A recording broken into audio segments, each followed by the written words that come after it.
Hi, hello friends, welcome back to the Prime Content YouTube channel.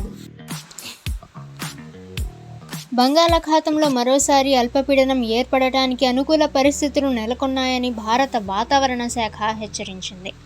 IMD తాజా అంచనాల ప్రకారం ప్రస్తుతం దక్షిణ బంగాళాఖాతంలో ఉన్న సైక్లోనిక్ సర్క్యులేషన్ ప్రభావంతో నవంబర్ 22వ తేదీన ఆగ్నేయ బంగాళాఖాతంలో అల్పపీడనం ఏర్పడే అవకాశమైతే ఉంది. ఈ వ్యవస్థ పశ్చిమ వాయువ్య దిశగా కదులుతూ మరింత బలపడి నవంబర్ 24 నాటికి దక్షిణ బంగాళాఖాతం మధ్య భాగాల్లో వాయుగుండంగా మారే అవకాశం ఉందని నిపుణులు అంచనా వేస్తున్నారు. నవంబర్ మాసం తుఫానులకు అనుకూలమైనది కావటంతో ఈ కొత్త వ్యవస్థ ఏర్పడిన తర్వాత మరింత తీవ్రతరం అయ్యే సూచనలు కనిపిస్తున్నాయి. ఇటీవల సంభవించిన మొంతా తుఫాను అనుభవాన్ని దృష్టిలో ఉంచుకొని వాతావరణ నిపుణులు మరియు విపత్తుల నిర్వహణ సంస్థ అధికారులు ఈ వ్యవస్థ తీరు మరియు తుది తీవ్రతపై నిరంతరం పర్యవేక్షణ చేస్తున్నారు. ఈ అల్పపీడన ప్రభావంతో నవంబర్ 22 నుంచి 25 వరకు తమిళనాడు మరియు ఆంధ్రప్రదేశ్ తీర ప్రాంతాలు, రాయలసీమలో తేలికపాటి నుంచి ఓ మోస్తరు వర్షాలు కురిసే అవకాశం అయితే ఉంది. ఆంధ్రప్రదేశ్ రాష్ట్ర విపత్తుల నిర్వహణ సంస్థ అంచనాల ప్రకారం శుక్రవారం కృష్ణా, బాపట్ల, ప్రకాశం, నెల్లూరు, చిత్తూరు, తిరుపతి జిల్లాల్లో తేలికపాటి నుంచి ఓ మోస్తరు వర్షాలు పడే అవకాశం అయితే ఉంది. అమరావతి వాతావరణ కేంద్రం తెలిపిన వివరాల ప్రకారం శుక్రవారం, శనివారం, ఆదివారాల్లో రాష్ట్రంలోని పలు ప్రాంతాల్లో ఓ మోస్తరు నుంచి తేలికపాటి వర్షాలు, మంగళవారం కొన్ని చోట్ల భారీ వర్షాలు కూడా కురిసే అవకాశం ఉంది.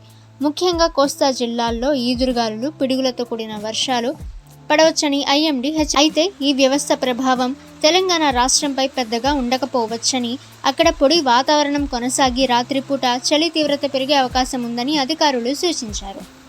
బంగాళాఖాతంలో ఏర్పడుతున్న ఈ వాతావరణ వ్యవస్థ దృష్ట్యా తీర ప్రాంతాల్లో భద్రతా చర్యలు చేపడుతున్నారు. మత్స్యకారులు ఈ రోజుల్లో సముద్రంలో చేపల వేటకు వెళ్లరాదని ఐఎండీ కఠినంగా హెచ్చరించింది.